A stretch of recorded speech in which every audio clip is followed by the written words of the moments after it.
But yeah, like I was saying, he was referred to as intelligent or whatnot. But the thing is, like, he had just learned how to read and write prior to that. I forgot to mention that. And in fact, as far as Richard Cleves that he got into business with, when they created or built that store, that was in 1866, the same year the 14th Amendment was instituted or whatnot. So that happened. Now, as far as going fast forwarding back when he took Jonathan Jasper Wright's seat, that was in November, I believe, the 22nd of 1870. And so he finished the seat out until like 2 more years later or whatnot, 72. He ran again, and he ended up defeating what was that guy's name? I think it's W.J. Whipper. And W.J. Whipper was also African American, but he was educated. He had studied law prior to this, like 34 years, about 30 something years prior to that. And the territory of Ohio at the time. Now, I thought that was interesting. I did a little pondering about that as far as like, okay, because based on what I read, this guy, Robert Smalls, you know, he was referred to as a good debater, and they said he was also a good speaker. So I was just thinking about that and his upbringing and where he come from and the intelligent moves that he made as far as manipulating the Union soldiers, not the Union soldiers, but the Confederate soldiers, and ended up stealing the CSS planter and those type of things. But still that one particular factor, the fact that he couldn't read and write or whatnot. So again, that's something in particular I want to touch on a little bit more, but I'm going to wait till chapter 3 to do that. So he finished out. So he won the Senate seat a second time up until 1875. After that, he still delved in politics for a little bit. He was a delegate a couple of times. He got a good amount of notable people elected into office. And then, let me see, his wife, Hannah Jones, ended up dying shortly after that. He thought basically like he stayed influential in politics until I believe the date was 1895, which is the day his second wife also ended up dying. Now, he first met her in 1891. No, 1890, actually. Her name was Annie Wiggs. And then he married her. Then he had another child, his fourth child, by her. Well, his what would it be? His fifth child? His fifth child in total by her. And he named it was a boy, and he named him William Robert Smalls. So that was in 1891. Again, 4 years after that, she ended up dying. I believe she died in November of 1895, actually.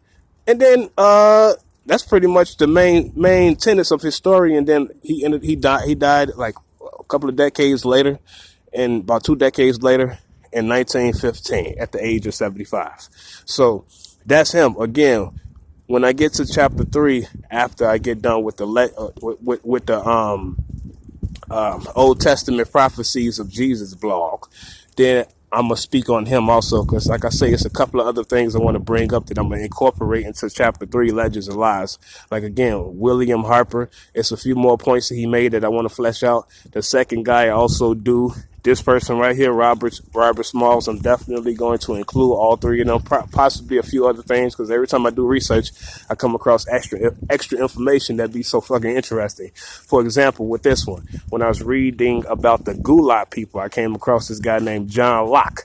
Now, he was the first person from England to buy slaves. He went to Guinea. This is in 1554, and he got like five slaves and brought them back to England or whatnot. And then another guy a year after that, he's also considered a pioneer. He made more voyages than the other guy John Locke made. His name is and he was a privateer also. His name is Sir John Hawkins, and he had established like a coalition of merchants for raiding for slaves. He established it the same year that John Locke made his journey, 1554.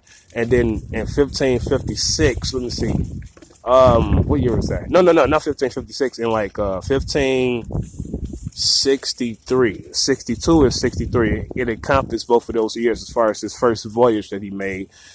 He left Sierra Leone and headed toward the Caribbean, or he headed toward the Caribbean through Sierra Leone. So he was in Sierra Leone selling, of course, trying to get toward the Caribbean. And what ended up happening is that they hijacked a Spanish ship, and this ship had about 300 slaves.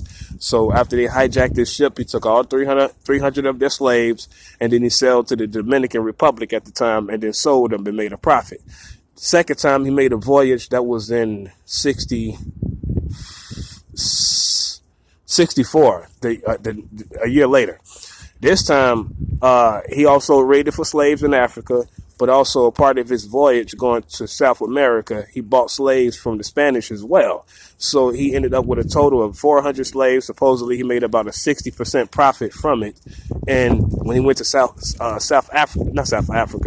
America, he went to a place in Brazil called Rio de la Hacha. And this particular part right here, something else that I noticed that I read. He had 4 ships with him.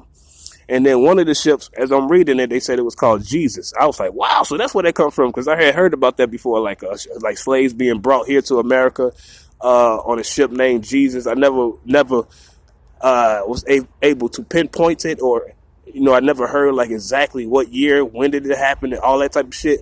But this ship was called Jesus Lubeck. It was a charter ship, and it had been used for various reasons before that by Queen Elizabeth, and even before her. It used to be used in war, all kind of shit. You know what I'm saying? But as far as these 4 ships, 3 of them he owned personally, and then this 4th one was just a charter ship that he was using along the journey. Again, it's called Jesus Lubeck. That was in 1567. Then the next year, he made another journey. This is 3rd journey. Now, all together, he supposedly made 4 journeys. But this 3rd journey, he made,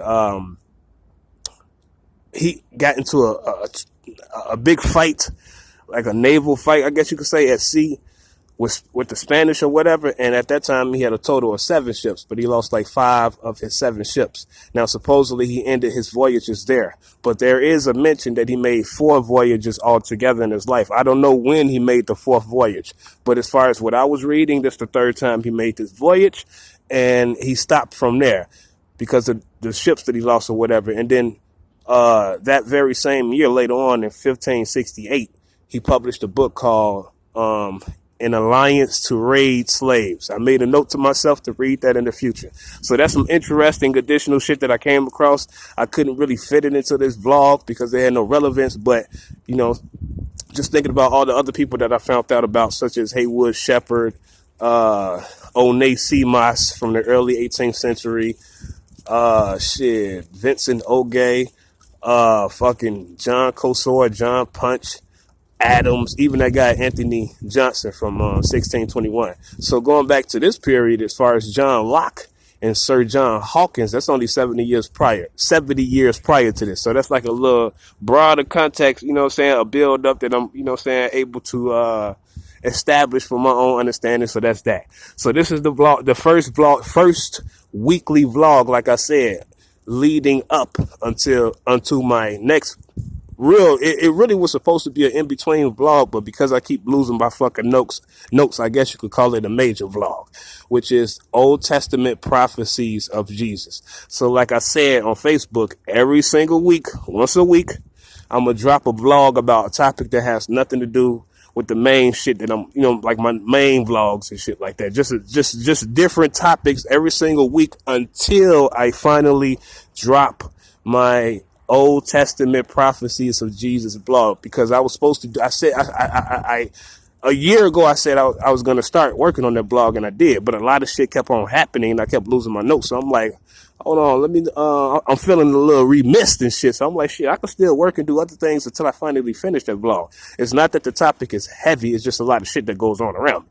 So this is the first one. And then my next weekly vlog is going to be by the end of next week. I'm not going to say what it's about. I'm keeping it to myself, and then so forth. So there you have it. Robert Smalls, the Unveiled Dissident. Y'all have a good night.